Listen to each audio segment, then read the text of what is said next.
January 1991. Operation Desert Storm is set in motion, and in its early days, epic aerial confrontations unfold. One of the most remembered involves the invincible F-15 Eagles on the side of the coalition led by the United States, facing off against the MiG-29 Fulcrum on the Iraqi side.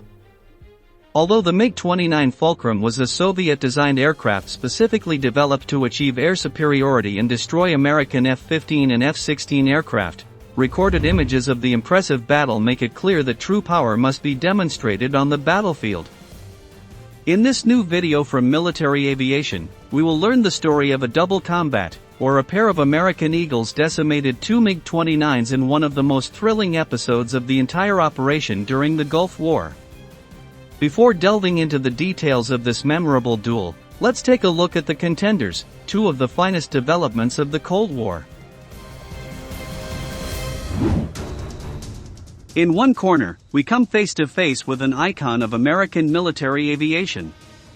A combat aircraft that has over time achieved the incredible record of 104 victories and no defeats. The F-15 stands among the most significant fighters in the history of the United States Armed Forces.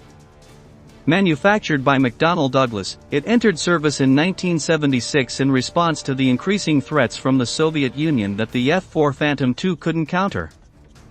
Since then, it has been in continuous service with the U.S. Air Force and has become one of its most reliable aircraft. Its achievements are partly attributed to its outstanding maneuverability, allowing it to attain air superiority in close combat. Additionally, it can achieve this at a tremendous speed of Mach 2.5, translating to over 3,000 km per hour. This characteristic is a result of its two Pratt & Whitney F-100 engines, which also give it a flight ceiling of 20,000 meters and a range of 5,600 kilometers. Moving on to its weaponry, when it comes time to attack, the F-15 Eagle starts with the 20mm M61 Vulcan cannon as an option, quickly supplementing it with 11 hardpoints for 7,300 kilograms of payload. Various types of air-to-air missiles can be found there, such as the short-range AIM-9 Sidewinder, medium-range AIM-7 Sparrow, and long-range AIM-120 AMRAAM. Since its introduction, it has played a significant role in various conflicts, and despite the emergence of other modern, stealthy fighters designed for air superiority, the F-15 Eagle has evolved sufficiently to remain relevant to this day. Now, just as this American fighter had its origins in the need to confront powerful Soviet combat aircraft, the USSR had to do the same upon realizing that the United States had developed an apparently invincible machine. Thus, the MiG-29 Fulcrum was born, an aircraft that, according to most aviation experts, was specifically designed to counter the F-15 and the F-16 Fighting Falcon in air-to-air combat.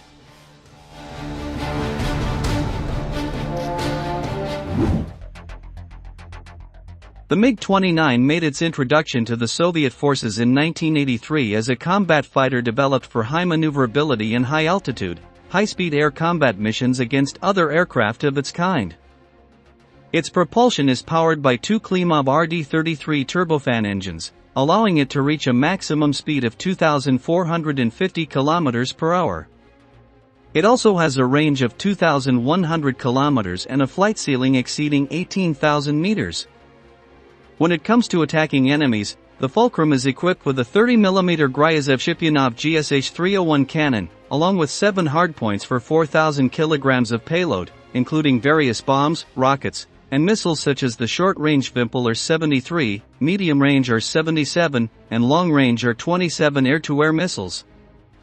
Knowing the characteristics of each of these powerful fighters, we can say that they were two of the most potent aircraft when hostilities began in Operation Desert Storm in 1991. Even before the first clashes, many experts asserted that, on paper, the Soviet fourth-generation aircraft should at least match the McDonnell Douglas F-15 Eagle in air-to-air combat. However, this theory did not work out so well in reality when observing the skies over Iraq. This does not necessarily mean that the MiG-29 is a flawed or inferior design, but rather that the experience and preparation of the Americans outweighed those of their rivals. Having said all this, let's travel to January 19, 1991.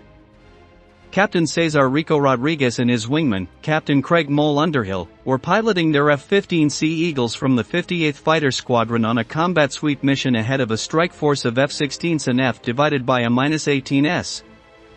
It was then that an E-3 AWACS warned them of an emerging threat they needed to address. To Rodriguez's surprise, he had been locked on by the radar of a rapidly approaching MiG-29 in a matter of minutes, forcing him into a state of maximum defense. During tense moments, the decisions that followed would be a matter of life or death. With knowledge about his enemy, the American pilot maneuvered to disrupt the radar image of the Iraqi aircraft. Rico knew that the rival's system was better equipped to track a target in the clear blue sky with few interferences, so he descended rapidly to force it to look down and have a less straightforward view, something that would require recalculating before launching an attack. These seconds of advantage proved absolutely crucial.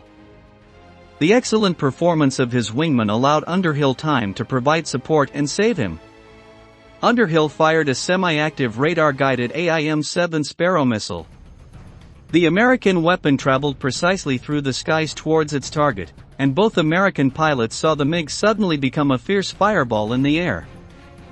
The F-15 had come close to marking its first defeat, but, on the contrary, the teamwork of the USAF pilots ensured that the Eagle added to the list of victories.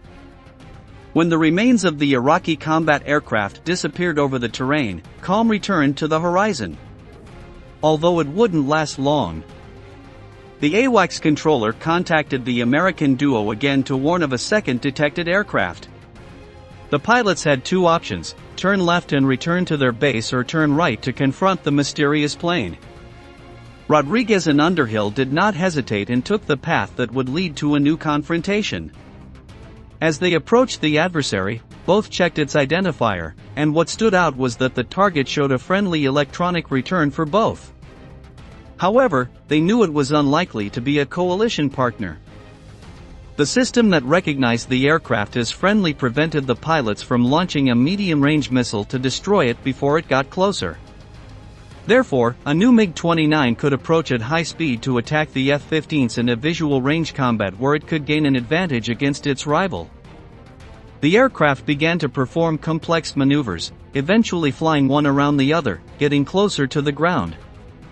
The fight once again had Rico Rodriguez as the main actor, who, during the spiral battle, managed to position himself behind the MiG to seek its destruction with his weapons. However, it was not necessary to pull the trigger. The pursuit forced the Fulcrum to maneuver so close to the ground that its pilot ended up losing control of the aircraft and crashed violently. The Iraqi force member in command managed to eject alone, watching as his aircraft exploded and turned into flames, while the F-15 Eagles added another victory.